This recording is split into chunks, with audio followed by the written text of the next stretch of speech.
Hello મિત્રો, તો પાછા આપણે જ આવી ગયા છીએ બાપાએ.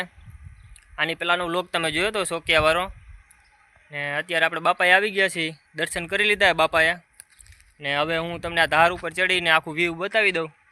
ને અત્યારે તમે જોઈ લો પાછળ જંગલ જેવું જ છે બધું. તો હાલો હું તમને ઉપર ચડીને આખું વ્યૂ બતાવું.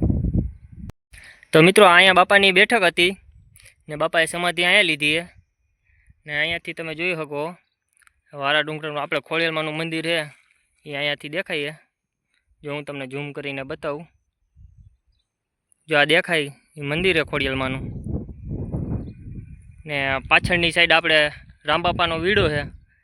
તો મિત્રો જો અહીંયા બાપાની સમાધિ ને બાપાનું મંદિર અહીંયા છે. ને ધારની આ સાઈડ જો રામબાપાના વીડાની જગ્યાનું હું તમને કહું એ આ સાઈડે જો અત્યારે આ રામબાપાની જગ્યા છે. ને હું તમને બતાવું, અત્યારે ભાઈ ઉનાળામાં લીમડા સિવાય બધાય ઝાડવા સુકાઈ ગયા હોય. 2-3 ઝાડવા જેવા હોય જે અત્યારે લીલા હોય. અત્યારે હું તમને બતાવી દઉં આ રામબાપાની જગ્યા સાઈડે. ને ભાઈ તમે જોઈ લ્યો અત્યારે લીમડા, આ લીમડા બધાય લીલા છે. અને આ બાજુ કોઈ કાપતું નથી એટલે લીમડા હજી છે. તો આ જોઈ લ્યો તમે. તો ભાઈ ધાર ઉપર પવન બહુ આવતો હતો એટલે અવાજ બરાબર નહીં આવે તમને.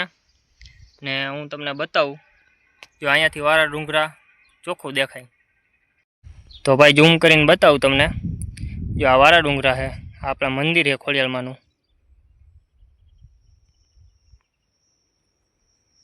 તો ભાઈ આ આખી ધાર છે ને 4 થી 5 કિલોમીટરની અંદરમાં આખી ધાર હશે. 4 થી 5 કિલોમીટર એવડી મોટી ધાર છે. ને ભાઈ તમને કહું, જો આ બાપા આપણે અહીંયા આવ્યા મંદિરે સમાધિ છે. ત્યાં પહેલાં ભાઈ રામ બાપા, રાણા બાપા ને જલારામ બાપા એ બધાની બેઠક અહીંયા હતી એવું આપણા ગઈઢિયા કહેતા. આપને તો ખબર નથી. એ કહેતા કે ભાઈ અહીંયા બધા બેહતા એમ. અને બધાય સંત બની ગયા છે, બધાએ સમાધિ લીધી એમ. રામ બાપાનું પાછળનું જોયું હોય તમે, જલારામ બાપા વીરપુરમાં જોયું હોય તમે, આપણા બાપાએ અહીંયા સમાધિ લીધી છે. તો ભાઈ પહેલાંના આપણા ગઈઢિયા કહેતા, હવે આપને તો ખબર છે. ને ભાઈ જો આ આખી આ ધાર રહીને આ બધી જગ્યા પવિત્ર જગ્યા છે. એક સાધુ આવ્યા હતા, એનો ઘણો ટાઈમ થઈ ગયો. એ ટાઈમે સાધુએ એવું કીધું હતું, એક સાધુ આવ્યા હતા કે તમે લોકો જુનાગઢ પરિક્રમા કરવા જવાની તમારા લોકોને જરૂર નથી. તમે એ કે આ ધારને ફરતે એક આંટો ફરી લ્યો એટલે એ તમારું બધું એમાં આવી ગયું. એક સાધુએ એવું કીધું હતું કે આ તમારી જગ્યા એટલી પવિત્ર છે આ ધાર. તો ભાઈ આપણે તો આવી જ છીએ. અને આપણે ભાઈ મજા આવે છે અહીંયા. ખરેખર જુનાગઢ જેવી જ ફિલિંગ આવે ભાઈ આપણે અહીંયા. અને ભાઈ આ ધારમાં એક ખાસિયત એવી છે કે આ ધારમાં 4 થી 5 કિલોમીટરની હશે. અહીંયા આગળ 5 ગામના શું કહેવાય ઢોર ચરે. ભાઈ અત્યારે તો અત્યારે ઝાડવા કપાઈ ગયા છે અને ધારું ખોદાઈ ગઈ છે. બાકી ભાઈ પહેલાં જ્યારે છે ને અહીંયા લોકોને આવવું ને ત્યારે વિચાર કરવો પડતો કે અહીંયા જવું કે ન જવું. અને એકલા આવવાનું તો ભૂલી જ જવાનું એમ, એવી જગ્યા હતી. જોકે હતું કાંઈ નહીં, પણ જંગલ જેવું છે, લોકો આવતા બીતા એટલું. તો ભાઈ એ જગ્યાએ બેઠક ને સમાધિ લેવીને ત્યાં બેઠક ને ત્યાં રહેવું દિન રાત. તો ભાઈ કાંઈક હોય તો જ રહી શકતા હોય, બાકી એમને તો કોઈ રહી ના શકે. તો ભાઈ આ બધી જગ્યા એવી છે જ્યાં કોઈ લાલચ વગરનું રહેવા આવે ને એ જ રહી શકે. કેમ કે હું તમને રામબાપાના જગ્યાની જ વાત કરું. મેં તમને આના પહેલાંના વ્લોગમાં બતાવ્યું હતું. હવે ભાઈ આમ વાળા ડુંગરા, આમ ઉમરાળી, હરિપર, ત્રાકુડા એકેય ગામ ના લાગે, બધાની વચ્ચે એ જગ્યા છે.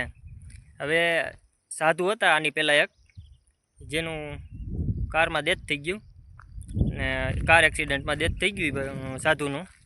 ને અત્યારે એક સાધુ છે. તો ભાઈ એ કોઈ લાલચ વગર ત્યાં રહી શકે, કેમ કે ત્યાં કોઈ જવાનું છે નહીં અને એ કોઈ પાસે માગવા જવાના છે નહીં.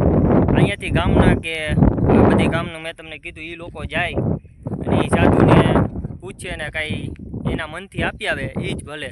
બાકી સાધુ એની રીતના જોઈએ એમ, કાંઈ લાલચ વગરનું. અને એ લાલચ વગરના જ અહીંયા રહી શકે એમ, બાકી કોઈનું કામ નથી. કેમ કે અમુક સાધુ જ રહી શકે. હજી હાલની તકમાં ભાઈ તમે અહીંયા જઈ જો રામ બાપાની જગ્યાએ એકવાર આટો મારી આવજો એટલે તમને ખુદ અંદાજો આવી જાય કે આ એટલી બધી આ ધારુની વચારે આ જગ્યાએ રહેવું અને કોઈ માણસ ક્યારેક જવું હોય તો જઈને આપણે કદાચ નવરા હોય ત્યારે જાય, બાકી બાપુ એકલા જ રહેવે, સાધુ છે એ એકલા જ રહેવે. અને ભાઈ ચકલાવને ચૈન નાખવીને આખો દિવસ સેવા કરવી ને ભક્તિ કરવી, એ કોઈ લાલચ ના હોય ને તો જ થાય, બાકી ના થાય એમ. તો ભાઈ એવું હોય તો તમે આટો મારી આવજો રામ બાપાની જગ્યાએ. જો કે આપણે એનો વ્લોગે મૂકી દીધો છે. તો જય માતાજી બધાને, મળીએ નવા વ્લોગમાં.